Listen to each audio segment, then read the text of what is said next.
in talking about the Bible, in the Old Testament, Exodus 10:20, it says, "But the Lord hardened Pharaoh's heart, and he did not let the people of Israel go." And I think many people, including myself previously, could get confused with this because it kind of goes against the idea of free will. So would you say that the only reason it was written this way because it was written observationally?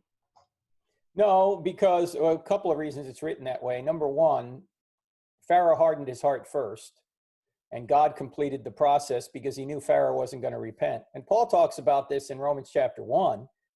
He doesn't use the word hardened, but he says if you suppress the truth long enough, God will give you up to your own desires. He will leave you alone, in other words, because that's what a loving God does. He doesn't force himself on anybody. He leaves you alone. That's ultimately what hell is. You're separated from God.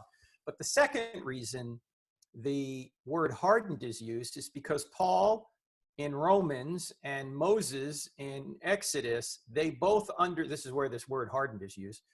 They both understand what the Egyptians believed about the afterlife. The Egyptians believed that for a pharaoh or anybody to make the afterlife, in the afterlife, their heart would be judged to see if they could be admitted into the afterlife. Their heart would be put on a scale against a feather. And if the feather weighed heavier than the heart, then the pharaoh was put into the afterlife, into paradise. But if the heart weighed heavier than the feather, then a dog-looking beast would devour the heart, and the pharaoh would not be admitted to the afterlife. So when Moses is using the word hardened, he's basically saying that Pharaoh is being judged because his heart is heavy. It's going to be heavier than a feather, and in the afterlife, he's going to be judged.